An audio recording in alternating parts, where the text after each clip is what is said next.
Well, for me, the process starts with a full packer brisket, in my case, from Costco. I do a 30-day wet age, which is based on the pack date, not the sell date, but the pack date. So I actually bought this in February, did a 30-day wet age, and then I put it in the freezer, and it sat there for a couple of months, ready for me to trim. Also, you can see that I put butcher paper down on the counter just for overall protection. And then I have what could possibly be the largest cutting board on the planet. This was a custom cutting board I had made just for trimming brisket. And if I had made it any bigger, it wouldn't fit in the sink when I'm cleaning. So I've taken the brisket out of the vacuum bag, and I did it in such a way to minimize the amount of juices all over the cutting board. It actually did a pretty good job this time.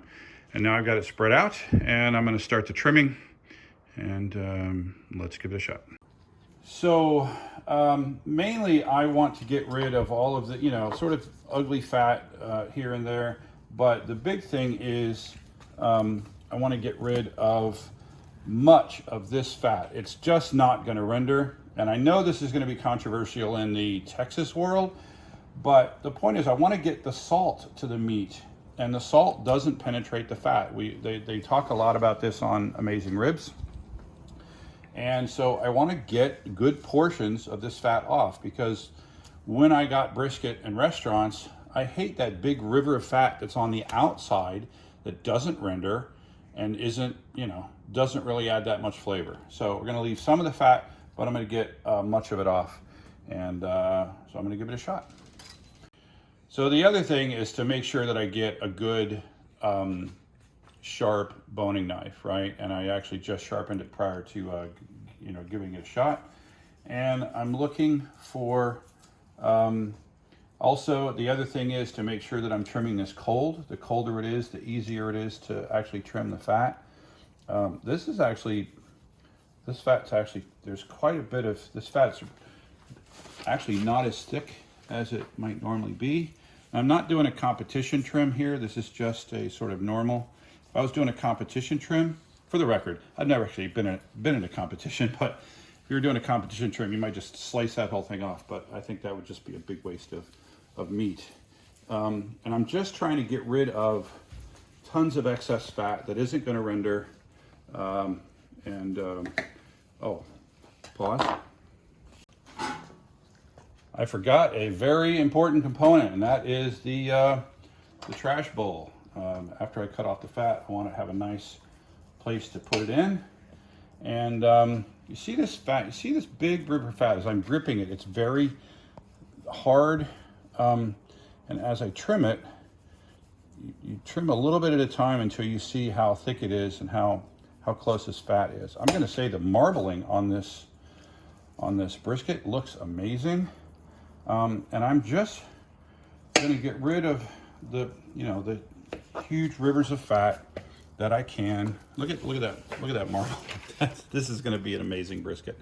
And I don't mind losing a little bit of the meat, but mainly I just want to get access for the salt to get to the meat. All right, so I've got the bottom here trimmed up, and you can see that I've left some of the fat. And then what I look for these huge chunks, right, where the fat is just too thick, and I take it off. And what you see there is lots of areas where the salt can get to the meat. What I really like here is that you can see this is where the point ends and the flat begins. And this really shows you the problem that I talked about in these other videos. You see how the grain of the point is like this, and the grain in the flat is like that.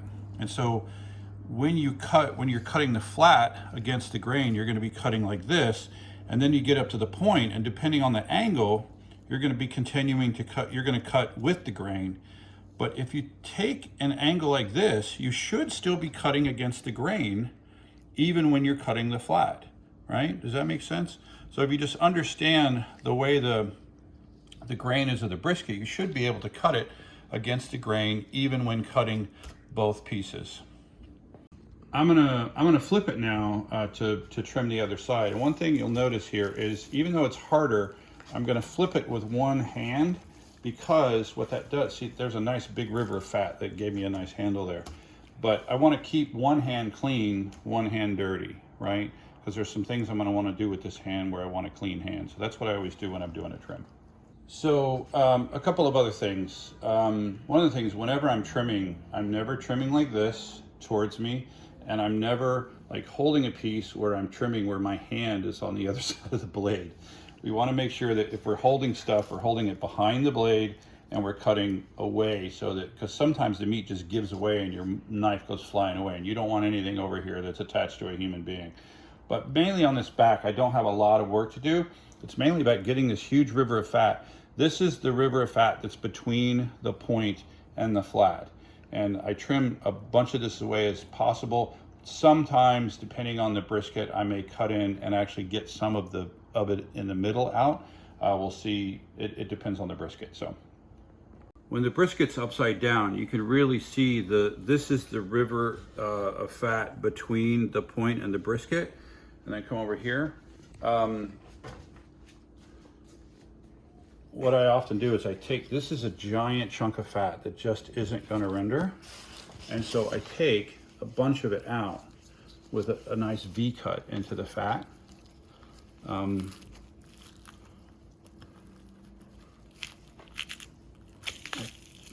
see that? So it's this, once you're doing this, you can start to see, I'm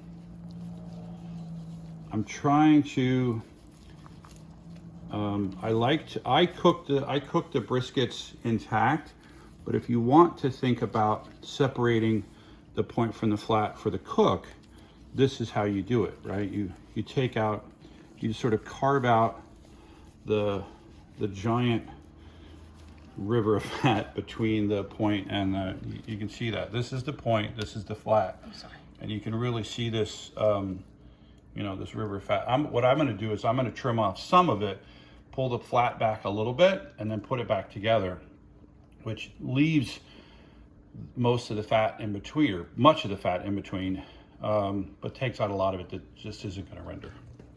Okay, this is pretty much trimmed. Notice, see what I did was I took off a bunch of the fat in between here and there. I left a good section of fat here and a good section of fat here.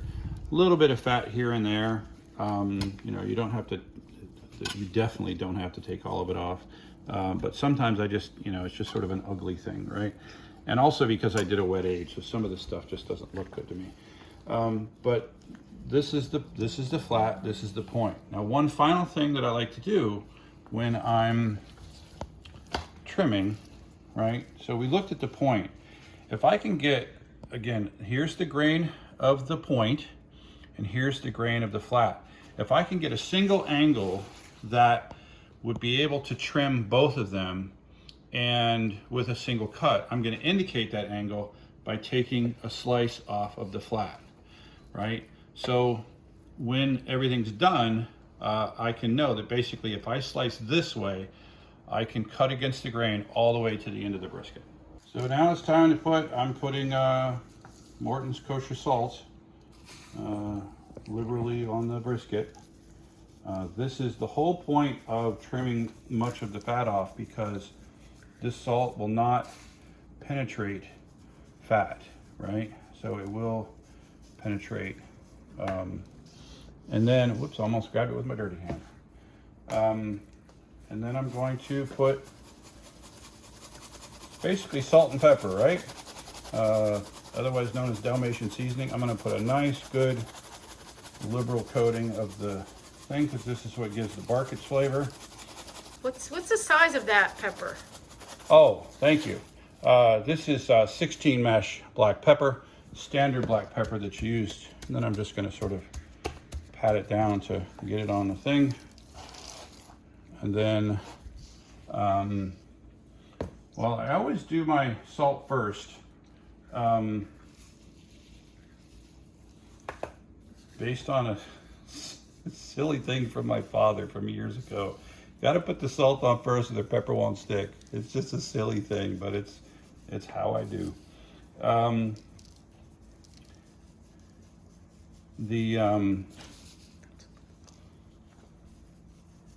There is a measurement, like to know roughly how much salt to use per pound. I've done that measurement in the past, but now I just sort of eyeball it, making sure that every part gets salt. And then it's time for more pepper. And then once I'm done with this, I'm going to put this on a big sheet pan. Yeah, it's a little sneezy, huh?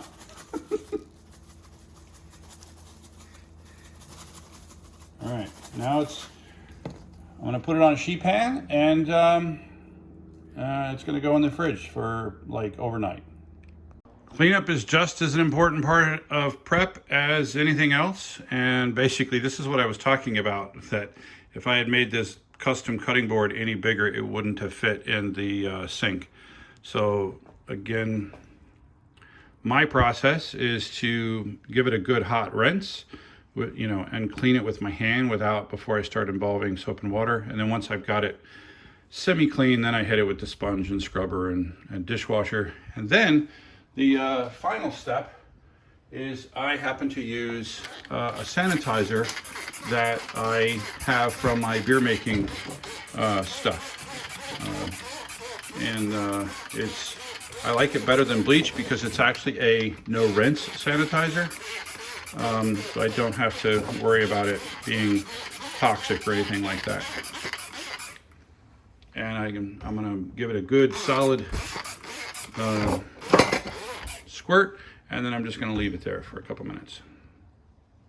By the way, this is my sanitizer. It's Star San. You can buy it in much smaller things than this at beer making places, but this is this 1 ounce of this makes 5 gallons. So I take about a third of that and I make a gallon of it at a time. This is pre-mixed, ready to go, and then I just put that in the spray bottle. It's important to sanitize the cleaning surface as well. I've already wiped this down, using the same solution, but then what I'm gonna do is I'm gonna hit it with the sanitizer, like as a final thing. Again, because this is a no rinse sanitizer, I can leave this here as long as I need to. So I'm going to give you some insight into my cook process. This is the Backwoods Smoker G2. It's the G2 is the deeper version of it. The cooking compartment is in the top, and the firebox is in the bottom, right? I put charcoal and wood for the smoke part, and I can cook many things at one time. I've got it set up right now. I'm going to cook the brisket on top, and then I'm going to put the ribs down below. And I cook with mesquite as my smoking wood. I control the whole process via this firebox. I don't really have to, but at a minimum I would use this to monitor things. You've got a temperature probe for the smoker itself, and then I've got temperature probes. You can have up to 5 additional temp probes. 6 probes altogether, 1 for the smoker and 5 for the meats. And the way I've got it set up is I've got it set up with a controlling fan that's down here. Let's see, there it is. That I use to basically keep it exactly where I want it to be. It's funny, I can hear it's actually kicked on now because I just turned the firebox on and it says, hey, this thing's not 250. Anyway, so that's it. But the beautiful thing about this with the firebox, even if I didn't use it to control the cooking, what I would do is it allows me to sleep, right? I do a lot of cooks that start at midnight or maybe, even 8 a.m. for something early morning. And it allows me to set alarms and say, hey, let me know if the cooker gets too hot or too cold. Cold, I guess is the wrong word, but you know what I mean. Anyway, and of course the same thing with the meats. All right, well, it's 4 o'clock in the morning.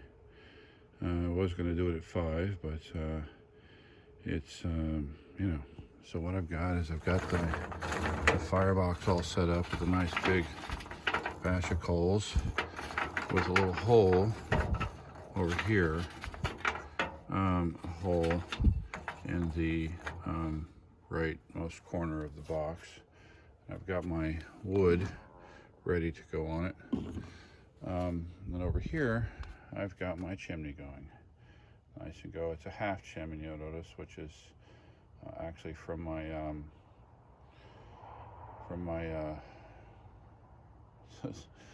my former smoker, which is the pit barrel cooker. Anyway, so it's 4 o'clock in the morning, and I've got this started. Of course, I'm using the old Kingsford Blue Original. This will get nice and hot, and then I'll put it in the smoker. The other part of my process is I've got a nice big pot of hot water, and that's going to go into the water reservoir inside the chubby. So I've got the firebox on. It's going to connect to the Wi-Fi. Oh, it looks like it's updating my firmware. That's exactly what I need at 4 o'clock in the morning. But it's going to connect to my Wi-Fi. Well, it's already connected to my Wi-Fi, and it's going to be updating the firmware. I've got it all ready. I've got it rigged with the that's the smoker temperature sensor. And now I need to create the setting on my phone. On this smoker, I've got two things to make sure. I got to make sure that the top damper is open, and then down here, I don't know if you can see it, there's a damper down here on the bottom. Let's see if I can get a shot of it from the side. Yeah. So I got to make sure this is wide open for the beginning of the cook.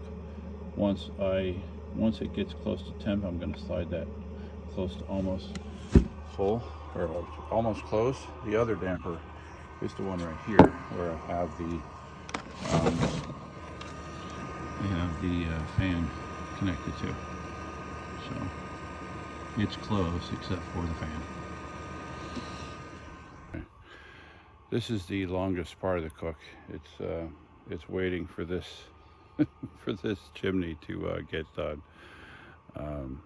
Patience, patience, patience.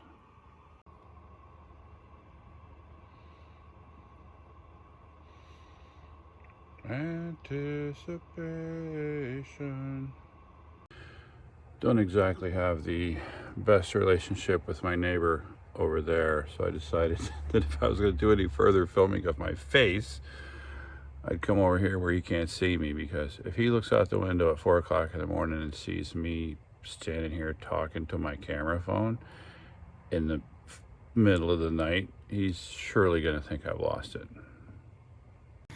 Okay, the water that's going to go into the water pan, it doesn't have to be boiling, but the whole point here is to help preheat the thing, because the firebox has to heat this water before the smoker is going to get hot. So got this idea from one of my buddies on the site. She looks like she's ready, don't you think so, folks? I think so. So now I've got the coals on the fire. I mean, how cold does that look at 4 o'clock in the morning? There you go. I'm going to put this other piece of wood on here, and I'm going to slip the firebox in. Okay, the firebox has been closed, the cooking compartment has been closed, and now we wait for it to come up to temp. So it was getting close to being up to temp, so I put the damper down to, I don't know, about 1/4 of an inch, which seems to work for keeping it at 250. So now I'm just going to wait for it to get up to 250, and then I'm going to put the meat in. Here's the brisket and the ribs after a night in the fridge. You can see the surface is kind of dry and yummy, ready to go. All right, so I've got the temperature probe in the brisket. It's ready to go in the smoker. Well, sun's out, cook is on. Still waiting for it to fully come up to temp after the smoker, after I put the brisket in. But it's over 225, but I like to do my brisket cooks at about 250. It just cuts a lot of time off without any change in texture, in my opinion. All right, when I'm gonna handle the brisket, I use these thermal gloves, covered with the, when I'm gonna handle the hot brisket anyway. I've got the thermal gloves covered with my those guys. All right, so let's take a look. Come on over here. Time to take the brisket out. It's at about 170 right now. It's been in the stall for about an hour. Take this thing out. Look at that beautiful, beautiful baby. Now we're gonna take it. I'm gonna pop it right on my thing here, and I'm gonna go ahead and leave the probe in.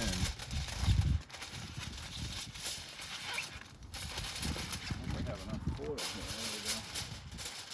Now I know that foil versus paper is another thing that we all argue over.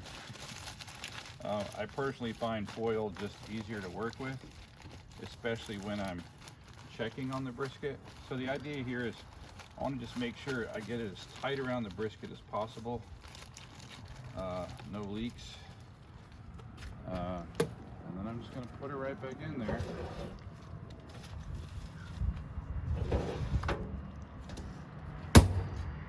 And there she goes. So it's been here, it's been about 4 hours, I think, up to 170. And now, who knows how long it's going to take to get up to actual temp. But I think we're ready for the next stage. It's time to take a look here and do the probe test. Sure smells wonderful.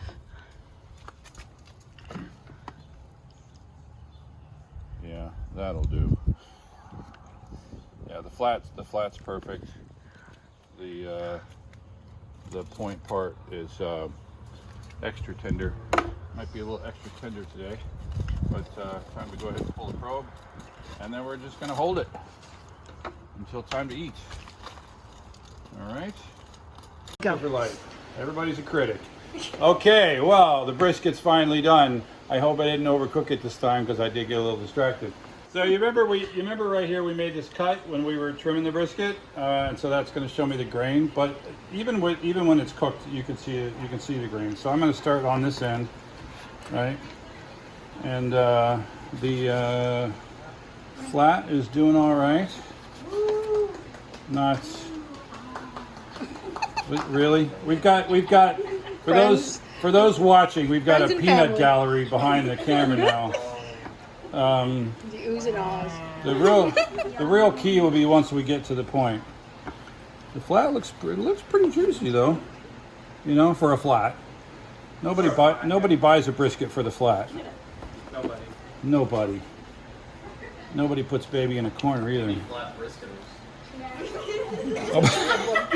You don't invite them to parties. Nice. So we're about. So this is the end of the flat here, right? We're about to get where the point's going to start coming in. So that's where we're gonna. Okay, so you can start to see this is where the point's coming in, but you see I'm still cutting against the grain there because that was the direction I picked. Now you just keep. Oh man, that's so juicy. Look at that. Look at that. That's a part. That's the money. All right. Okay, now I'm paying close attention here because as I'm cutting that flat, or the point's now on the top, right? I want to make sure, but now look, so you can see the direction of the grain has changed. I tried with that notch to see if we could keep one, but you see how it's the direction. If I keep cutting the way I cut, I would be cutting with the grain, right? So I'm going to change my cut direction. Yeah.